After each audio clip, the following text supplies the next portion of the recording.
Hey everyone, Vazzy back here, and today I wanted to do another video looking at how I would introduce the free agent frenzy to the EA NHL series. Again, just like my adding special events into franchise mode video that I released about a week ago here, I do not expect this to be added anytime soon. I just have to say that before starting the video, as I know a lot of people will be like, oh, it's confirmed. It's not at all. I wouldn't expect this for at least a couple more years, even if that. Alright, so with that being said, let's get into how I would add the free agent frenzy into EA NHL.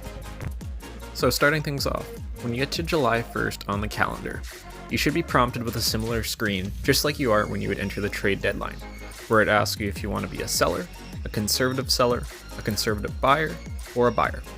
I still think this does matter going into the free agent frenzy, just like it does the trade deadline. Obviously, if you're a seller, you're going to be looking to sign younger players. If you're going to be a buyer, you might be looking more for the veteran options in free agency. This is also going to matter as looking ahead here, when we're looking at different players, let's say there's the veterans out there. Let's just say Steven Stamkos gets to free agency. He wants to go and he wants to win another cup. That's his preference that is set for his player.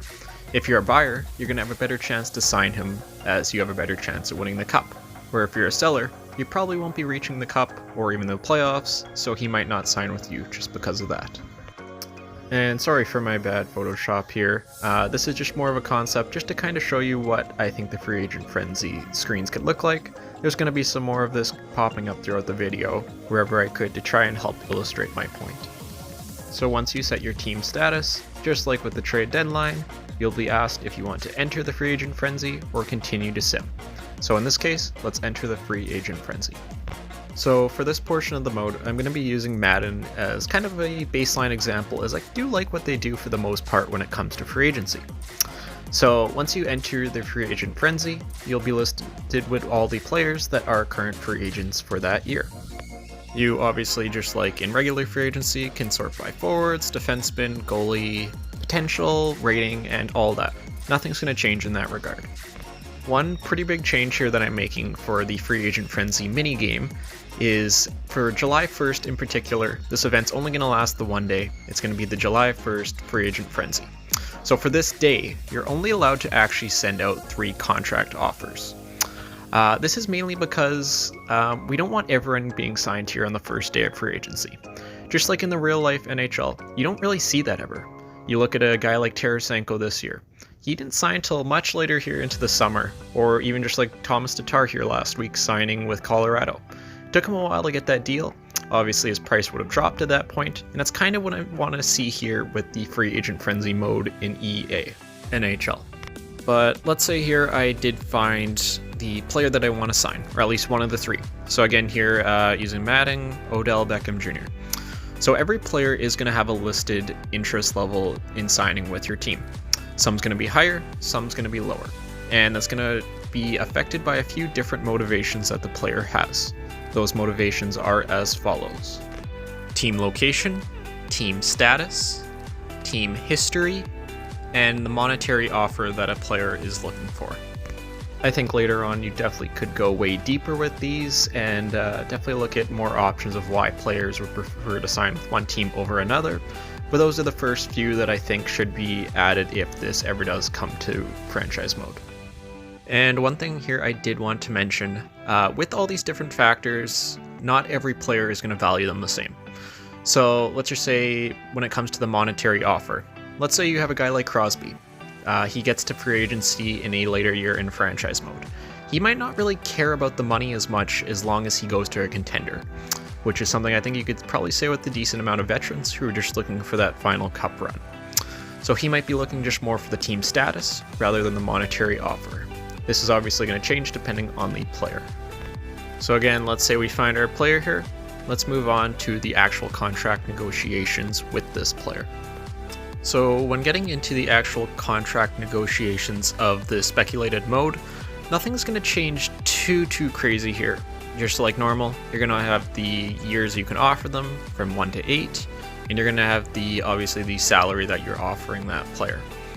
As shown on screen here with OBJ, you will have a bonus. I'm going to kind of look at this as like the signing bonus. Is that something we see quite a bit more in the recent times here with the NHL, players signing a lot bigger signing bonuses, as that is guaranteed money for them each year. So that will also be something that will kind of impact if they want to sign with your team or not. The only other thing that definitely has to be added to this mode, if it ever does actually come to fruition, is the addition of no trade clauses that you can offer players during these contract negotiations. So how I would work that is, let's say again, Crosby's a free agent, I want to put in an offer, I give him a 10-team no trade list. So for those 10 teams, just so it's not totally random, it'll just be that he can't be traded to a bottom 10 team from the previous season. This makes sense, as just like I was saying earlier, a guy like Crosby, he's probably not looking to go to a rebuilder, at least at this point in his career. He wants to win, so by eliminating the bottom 10 teams, he'd be going to a team that's higher up in the standings. And that's really going to do it with the contract negotiations part of this mode. From the screen when you're looking at the players, you would be able to see the amount of teams that are interested. You wouldn't have any idea what they're going to be offering the player. It's just like in real life, you really don't know until the contract is officially signed how much teams are actually offering a player. So to keep that in real life, you would have no idea what those other teams are actually offering when it comes to years, the salary, the signing bonus, and the no trade list teams. And then briefly here, just looking at the overlay of this actual screen, I would have this again very similar to the trade deadline, where you can still obviously trade with teams. It is July 1st, you are eligible to make trades, so you can definitely still be doing that. You'd have a list of the top free agents right in front of you, kind of shows their interest, their value overall, and kind of term they're looking for. And for this mode overall, I don't know if you really need as much time as the trade deadline gives you. I know the one thing that you obviously kind of hear with the trade deadline mode in a negative sense is that it does go a little bit long sometimes. So I'd probably have it start at 8 a.m. in the morning and run to 12 p.m. there. Just cut a couple hours off, kind of shorten it up a bit. I don't really think you need all that much time, so I would kind of go with something like that. And when it comes to the bottom overlay there, I still would have the current leaders from last season's like stat-wise, just so you can see like, oh, maybe a top free agent's available. Was he a leader in goals this year? Is that going to maybe make me bump up my offer? So I still want to see the standings and the stats from all the players and teams running across the bottom, just like you would in the trade deadline minigame. And the one last thing that I would really like to see added to even the trade deadline, but for sure when it comes to the free agent frenzy minigame, is a kind of a depth chart of your roster.